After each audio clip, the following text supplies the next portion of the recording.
Hello guys, स्वागत है आप सभी का अपने गवर्नमेंट एग्ज़ाम जीके के इस चैनल में। आज हम बात करने वाले हैं विभिन्न प्रतियोगी परीक्षा के जनरल नॉलेज में प्राचीन भारत के इतिहास के बहुत ही महत्वपूर्ण प्रश्नों के बारे में। आप इस वीडियो को शुरू से लेकर अंत तक देखिएगा।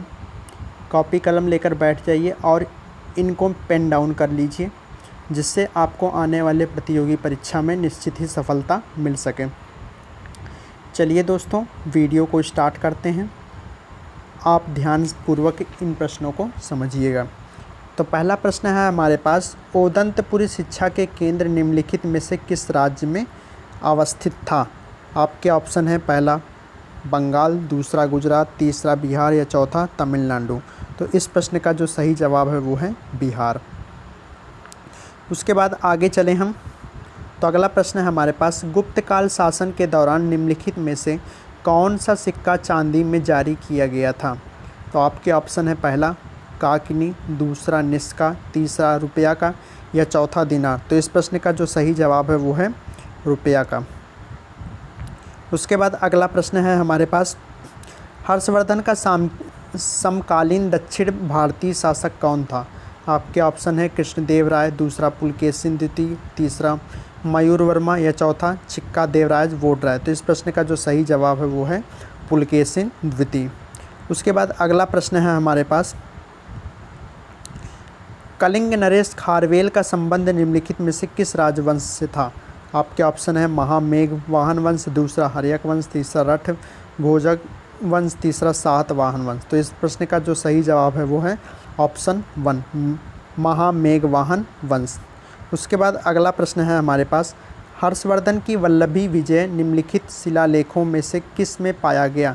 आपके ऑप्शन है, पहला ऐहोल स्तंभ शिलालेख, दूसरा जूनागढ़ शिलालेख, तीसरा नवसारी नाम्रपत्र शिलालेख या चौथा दामोदरपुर ताम्रपात्र शिलालेख। तो इस प्रश्न का जो सही जवाब है वो है नवसारी ताम्रपत्र शिलालेख।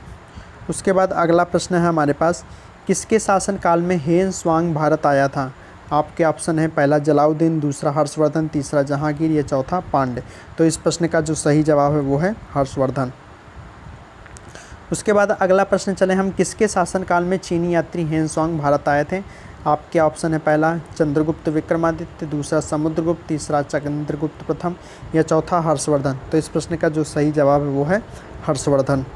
उसके बाद अगला प्रश्न है हमारे पास, गुप्त काल के दौरान सोने के सिक्कों को निम्न नाम से पुकारा जाता था। पहला ऑप्शन रुपका, दूसरा टंका, तीसरा ड्रामा या चौथा दिनारस या दिनार। तो इस प्रश्न का जो सही जवाब है वो है दिनारस या दिनार। उसके बाद अगला प्रश्न है हमारे पास, निम्नलिखित में से किस राजा के शासनकाल के दौरान चीनी यात्री हेन स्वांग भारत आया था? आपके ऑप्शन है, पहला हर्षवर्धन, दूसरा प्रभाकरवर्धन या तीसरा चंद्रगुप्त मौर्य या चौथा हर्षवर्धन। तो इस प्रश्न का जो सही जवाब है वो है ऑप्शन 1, हर्षवर्धन। उसके बाद अगला प्रश्न है हमारे पास, निम्नलिखित में से किसने 618 सीई में हर्षवर्धन को हराया था? आपके ऑप्शन है, पहला चंद्रगुप्त प्रथम, दूसरा पुलकेशिन द्वितीय, तीसरा पुष्यमित्र या चौथा सिकंदर। तो इस प्रश्न का जो सही जवाब है वो है पुलकेशिन द्वितीय। उसके बाद अगला प्रश्न हमारे पास, गुप्त वंश के अंतिम स्वीकृत सम्राट थे? आपके ऑप्शन है, पहला समुद्रगुप्त, दूसरा बिंबिसार, तीसरा अशोक या चौथा विष्णुगुप्त। तो इस प्रश्न का जो सही जवाब है वो है ऑप्शन 4, विष्णुगुप्त।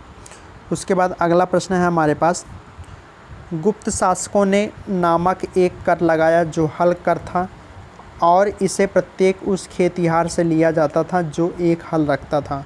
आपके ऑप्शन है, पहला हिरण, दूसरा शुल्क, तीसरा हलीवा कर या चौथा कर। तो इस प्रश्न का जो सही जवाब है वो है ऑप्शन 3, हलीवा कर।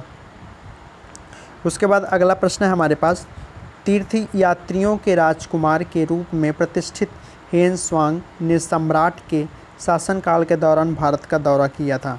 आपके ऑप्शन है, पहला अशोक, दूसरा विष्णुगुप्त, तीसरा समुद्रगुप्त या चौथा हर्ष। तो इस प्रश्न का जो सही जवाब है वो है ऑप्शन 4, हर्ष।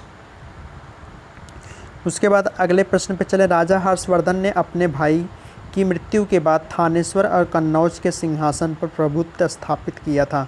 आपके ऑप्शन है, पहला इंद्रवर्धन, दूसरा सूर्यवर्धन, तीसरा राज्यवर्धन, चौथा चंद्रवर्धन। तो इस प्रश्न का जो सही जवाब है वो है ऑप्शन 3 राज्यवर्धन।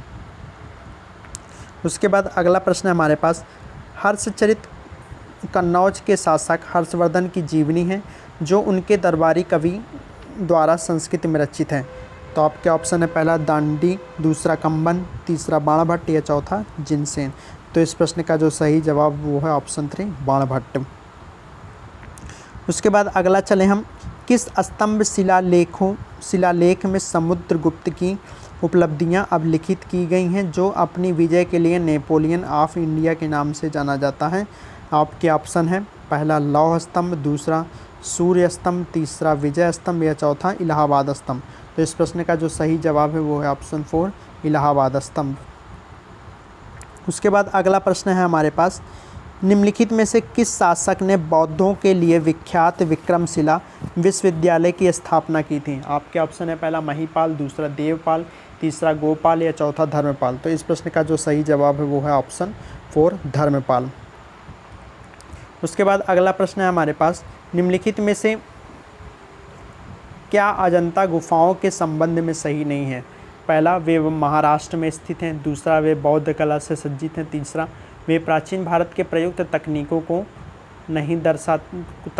दर्शाती हैं, चौथा उसमें फूल पत्तियों की चित्र नहीं है। तो इस प्रश्न का जो सही जवाब है वो ऑप्शन 3 वे प्राचीन भारत में प्रयुक्त तकनीकों को दर्शाती हैं। उसके बाद अगला प्रश्न है हमारे पास, मूलतः छछनामा किस भाषा में लिखा गया है। आपके ऑप्शन है पहला तुर्की, दूसरा प्राकृत, तीसरा अरबी या चौथा फारसी। तो इस प्रश्न का जो सही जवाब है वो है ऑप्शन 3 अरबी भाषा में। उसके बाद अगला प्रश्न है हमारे पास, महाबलीपुरम के रथों का निर्माण किसके शासनकाल में हुआ था। आपके ऑप्शन है पहला पालों के, दूसरा चोलों के, तीसरा राष्ट्रकूटों के या चौथा पल्लवों के। तो इस प्रश्न का जो सही जवाब है वो है ऑप्शन 4 पल्लवों के।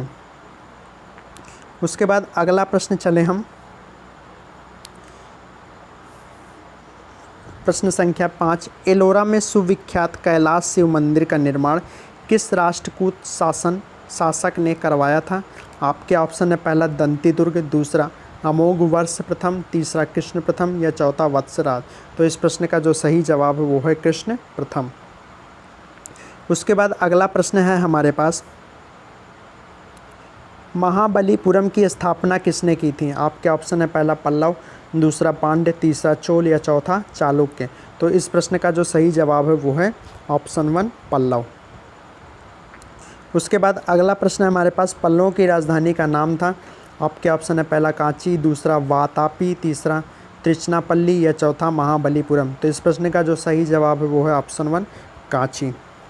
उसके बाद अगला प्रश्न चले हम, महाबलीपुरम में रथ मंदिरों का निर्माण किस पल्लव शासक के शासनकाल में हुआ था। आपके ऑप्शन है पहला महेंद्र वर्मन प्रथम, दूसरा नरसिंह वर्मन प्रथम, तीसरा परमेश्वर प्रथम या चौथा नंदी वर्मन प्रथम।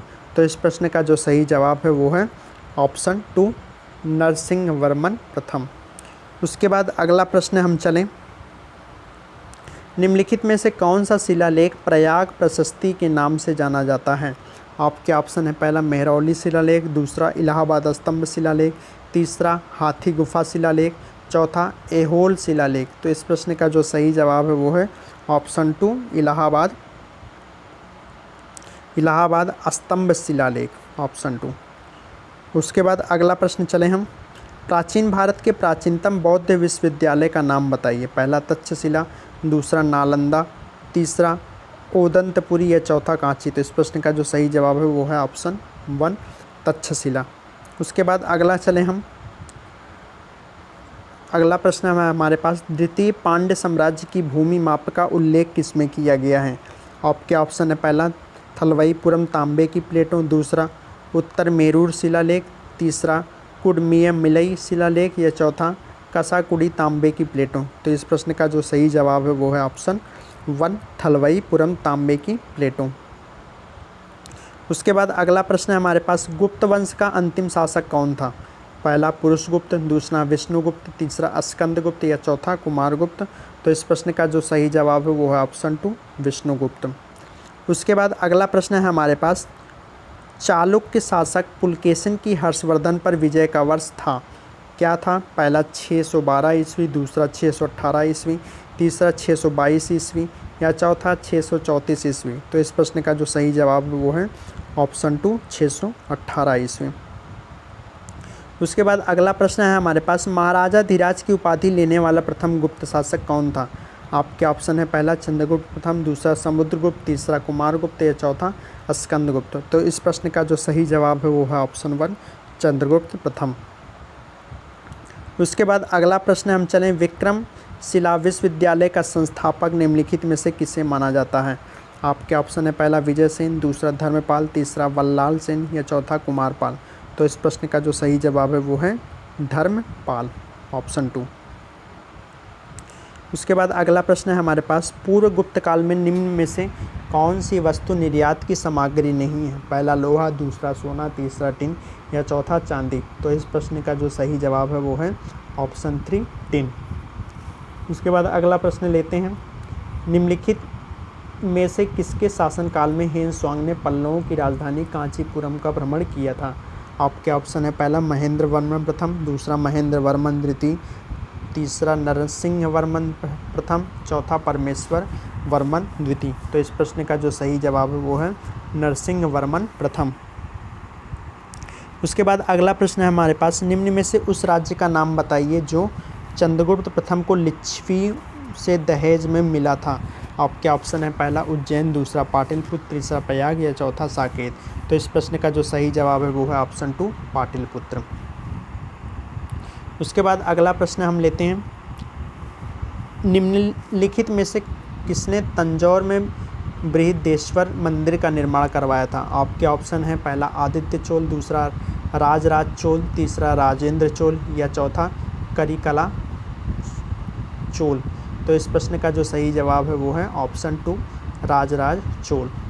उसके बाद अगला प्रश्न है हमारे पास, निम्नलिखित में से किस चोल राजा ने लंका सिंहल को पहले जीता था? आपके ऑप्शन है पहला आदित्य प्रथम, दूसरा राजराज प्रथम, तीसरा राजेंद्र या चौथा विजयालय। तो इस प्रश्न का जो सही जवाब है वो है राजराज प्रथम। उसके बाद अगला प्रश्न है हमारे पास, गंगा को उत्तर से दक्षिण ले जाने वाला चोल राजा कौन सा था? आपके ऑप्शन है पहला राजा राज चोल, दूसरा महेंद्र, तीसरा परांतक या चौथा राजेंद्र चोल। तो इस प्रश्न का जो सही जवाब है वो है ऑप्शन 4 राजेंद्र चोल। तो चलिए दोस्तों, उम्मीद करते हैं यह वीडियो आपको अच्छा लगा होगा। आने वाले अपने नए वीडियो में हम और भी अच्छे अच्छे प्रश्नों को लेंगे।